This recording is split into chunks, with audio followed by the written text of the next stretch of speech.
नमस्कार दोस्तों, मेरा नाम है मनीष कुमार सिंह और आप देख रहे हैं 4 पीएम महाराष्ट्र।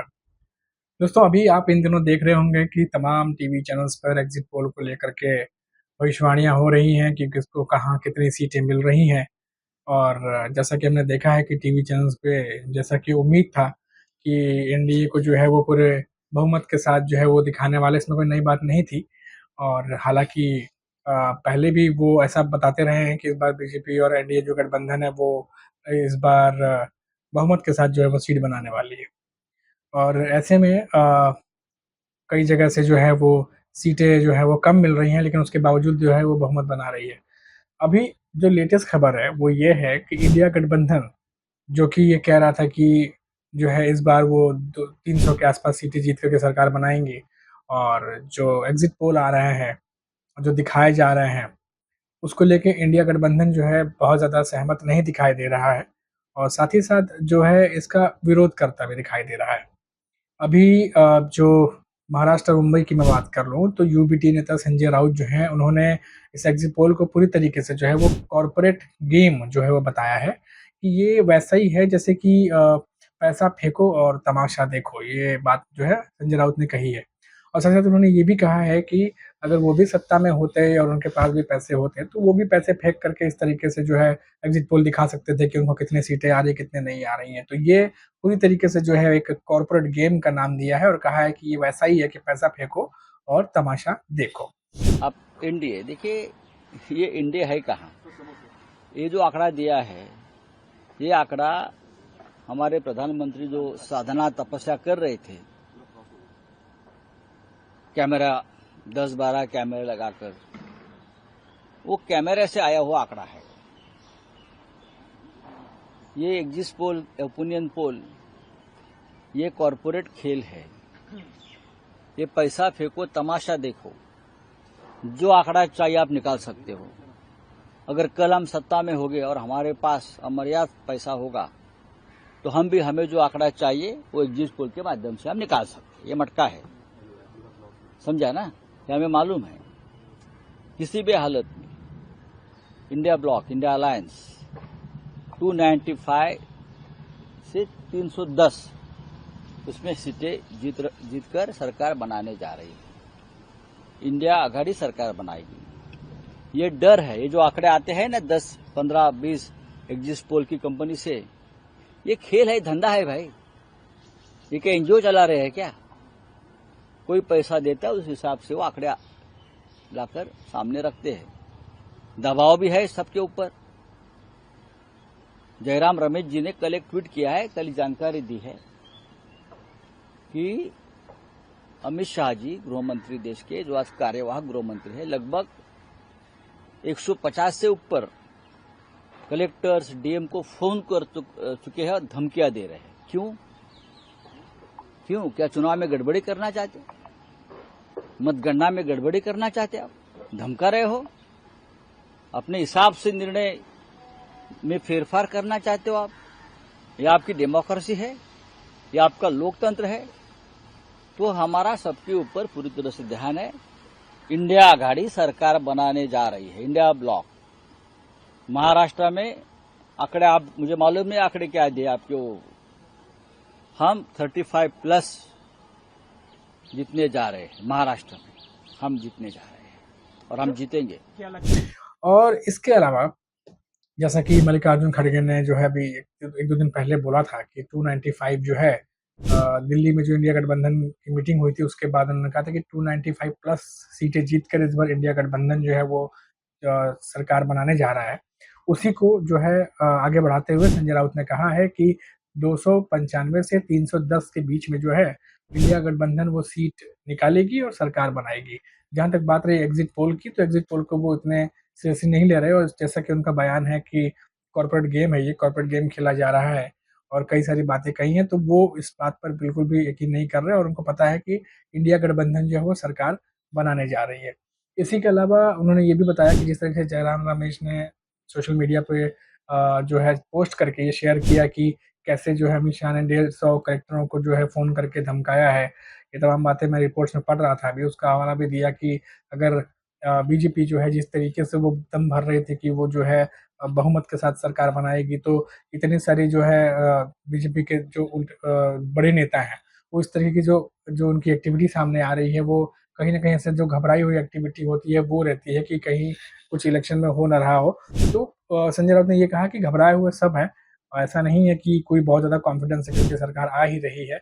और इसी को जो है उन्होंने कहा है। जो एग्ज़िट पोल अभी चल रहे हैं, आपने देखा होगा कि साढ़े 6 बजे के बाद जो है एग्ज़िट पोल आने शुरू हो गए थे और अभी 7वें चरण के साथ ही मतदान समाप्त हो चुके हैं और ऐसे में सभी को 4 जून का इंतज़ार है, जब सबके सामने क्लियर पिक्चर आएगी कि आखिर सरकार किसकी बनने जा रही है।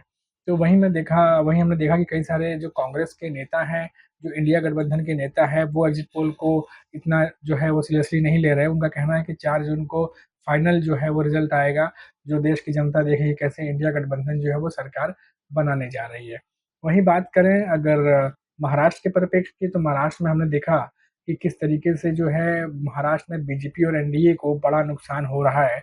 जो 41 से 42 सीटें जो एनडीए गठबंधन जीता करती थी 2014-19 में, 2024 में सीधे-सीधे जो है वो घटकर 45% 50% नीचे घट गया है। तो यानी महाराष्ट्र में मुकाबला जो है वो कांटे का है और इस बार एनडीए और बीजेपी जो है वो पूरी बहुमत के साथ जो है वो महाराष्ट्र में नहीं आ रही है। मैं आपको बता दूं कि इस बार बीजेपी जो है वो 28 सीटों पर वो चुनाव लड़ रही है महाराष्ट्र में। वहीं बात करें 15 सीटों के आसपास एकनाथ शिंदे जो है वो अपने खाते में डाल करके, जो एकनाथ शिंदे हैं शिवसेना, वो लड़ रहे हैं और वहीं 5 सीटों पर जो है अजित पवार के नेतृत्व वाली एनसीपी लड़ रही है। तो इसमें जो है माना जा रहा है कि 21 से 22 सीटें जो है वो बीजेपी निकाल तो सकती है, लेकिन जो सबसे बड़ा लॉस होने जा रहा है वो होने जा रहा है एकनाथ शिंदे की शिवसेना को, क्योंकि जिस तरीके से करीब-करीब जो 15 सीटें जिस पे वो चुनाव लड़ रहे हैं, उस पे कम से कम 12 से 13 सीटों पर शिवसेना बनाम शिवसेना है और ऐसे में जो उद्धव ठाकरे की लहर चल रही है, माना जा रहा है कि उद्धव ठाकरे जो हैं, वो बहुत बड़ा जो है वो डैमेज कर सकते हैं, वो बहुत बड़ा नुकसान पहुँचा सकते हैं एनडीए अलायंस को। और यही जो है एग्ज़िट पोल में भी दिखाई दे रहा है, हालाँकि एग्ज़िट जो हम लोगों ने ग्राउंड लेवल पे देखा, ऐसा लग रहा है कि एग्ज़िट पोल में फिर भी जो है वो 25 से 26 सीटें दिखाई दे रही हैं एनडीए गठबंधन को, पर 20 से ज़्यादा सीटें जो हैं वो आती नहीं दिखाई दे रही है महाराष्ट्र में। 48 लोकसभा सीटें हैं, इसमें से 19-20 के आसपास जो है वो एनडीए गठबंधन जो है वो जीत सकता है, वहाँ तक पहुँच सकता है, लेकिन उससे ऊपर जाता जो है वो नहीं दिखाई दे रहा है। साथ ही साथ जो यूबीटी ग्रुप है वो 21 सीटों पर चुनाव लड़ रही है, कांग्रेस 17 सीटों के आसपास लड़ रही है और शरद पवार जो है वो 10 सीटों के आसपास जो है 10 सीटों पे लड़ रहे हैं, जो शरद चंद्र पवार की एनसीपी है। और इस बार बताया जा रहा है कि अ, जो यूबीटी ग्रुप है वो 21 में से जो है 15 से 16 सीटें वो निकाल सकता है। साथ ही साथ जो कांग्रेस है, जो पिछली बार महाराष्ट्र में सिर्फ 1 सीटों पे यानी चंद्रपुर से जीती थी, इस बार वो भी जो है सीटें कम से कम 6-7 जगहों से ज़्यादा जो है वो कह सकते हैं कि निकाल सकती है। और साथ ही साथ क्योंकि जो समीकरण बने हुए हैं जिस तरीके से जो एनडीए ने, बीजेपी ने जो एक्सपेरिमेंट किए हैं महाराष्ट्र में, कुछ बड़े नेता जो मौजूदा सांसद थे उनको हटा करके नए चेहरों को जो है वो मौका दिया। हमने मुंबई की 6 लोकसभा जो सीटें हैं वहाँ भी हमने देखा कि कैसे गोपाल शेट्टी जो वहाँ सांसद रहे उनको हटा के मुंबई नॉर्थ से पीयूष गोयल को खड़ा किया गया। ऐसे ही अगर हम लोग मुंबई नॉर्थ सेंट्रल की बात कर लें तो वहाँ से जो है पूनम महाजन का टिकट कटा और उज्ज्वल निकम को दिया गया। तो ऐसे कई सारे और सीटें हैं जहाँ पर बीजेपी ने एक्सपेरिमेंट किए हैं और यही एक्सपेरिमेंट जो है उन्हें कहीं न कहीं नुकसान पहुँचा सकता है। और जो तीनों एनडीए अलायंस है जिसमें बीजेपी है और जो एकनाथ शिंदे के नेतृत्व वाली शिवसेना है और जो अजित पवार के नेतृत्व वाली एनसीपी है, इन तीनों में जो कमज़ोर कड़ी जो सबसे बड़े साबित हो सकते हैं वो एकनाथ शिंदे हो सकते हैं। और क्योंकि जिस तरीके से अभी तस्वीर बन रही है ऐसा लग रहा है कि सबसे ज़्यादा सीटों का नुकसान जो बीजेपी सबसे ज़्यादा सीटों पर लड़ रही है उसके बाद एकनाथ शिंदे हैं। एकनाथ शिंदे जो हैं उनको सबसे ज़्यादा नुकसान जो है वो सीटों पर होता दिखाई दे रहा है। और वहीं बात कर लें अगर बीजेपी की, तो बीजेपी ने भी कुछ एक्सपेरिमेंट किए हैं अपने सीटों पर, जो वो सीटें हार रही है। हो सकता है कि वो एक्सपेरिमेंट का ही नतीजा हो कि जहाँ पर उन्होंने एक्सपेरिमेंट किए वहाँ पर जो वहाँ के वोटर्स हैं वो शायद उस पे कॉन्फिडेंस नहीं दिखा पा रहे, जिसकी वजह से वो भी कमज़ोर कड़ी साबित हो सकते हैं। दूसरा फैक्टर जो महाराष्ट्र में दिखाई दे रहा है जिसकी वजह से जो सीटों का नुकसान हुआ है, वो जो है वो जिस तरीके से उद्धव ठाकरे ने चुनाव रैली में जो उनकी पार्टी तोड़ी गई उसको लेके बातें कहीं, साथ ही साथ जो मुंबई महाराष्ट्र का जो प्रोजेक्ट थे, बड़े प्रोजेक्ट जो गुजरात ले जाए गए उसको लेकर भी काफ़ी कुछ जो है उन्होंने बोला भाषण में बोला, लोगों को कन्विंस किया कि उनको नुकसान हुआ है। साथ ही साथ जो मराठा आरक्षण चल रहा था उसको लेकर के भी जो है जो माना जा रहा है कि उसकी वजह से भी कई सारे वोटर्स जो है वो कटे हैं। तो कुल मिलाकर के ये कहा जा सकता है कि जैसे पश्चिमी महाराष्ट्र है, वहाँ पे एनसीपी का गढ़ कहा जाता है। शरद पवार का भी काफ़ी ज़्यादा वहाँ पे इम्पोर्टेंस है, तो वहाँ से भी शरद पवार भारी पड़ सकते हैं। वहीं अगर हम बात कर लें विदर्भ मराठवाड़ा की, तो वहाँ पर बीजेपी कुछ सीटें निकाल सकती है, लेकिन जो एकनाथ शिंदे हैं उनको जो है वो नुकसान पहुँच सकता है और वहाँ से उद्धव ठाकरे जो हैं वो कहीं न कहीं मजबूत दिखाई दे रहे हैं। तो कुल मिलाकर इसीलिए जो एग्ज़िट पोल आए हैं, उसमें अभी भी जो आंकड़े सामने दिखाई दे रहे हैं वो एग्ज़ैक्ट जो है वो नहीं लग रहे हैं, जो कि जब रिपोर्टिंग करते समय जब लोगों से हमारी बात हो रही थी, जिस तरीके से लोगों का जो एक मूड बना हुआ था ग्राउंड लेवल पर, उसको देख के लग रहा है कि भले पोल में 25 से 26 सीटें जो है एनडीए गठबंधन को दिए जा रहे हैं और 2-3 सीटें ज़्यादा ही दी जा रही हैं, लेकिन उसका जस्ट उल्टा कर दीजिए, 8-10 सीटें और कम कर दीजिए। 18-20 सीटों के आसपास जो है पूरा एनडीए गठबंधन जो है वो सिमटता दिखाई दे रहा है इस बार। 48 लोकसभा सीटों में से कम 30 से 32 सीटें जो हैं वो अ, इंडिया गठबंधन जो है वो जीतती हुई दिखाई दे रही है।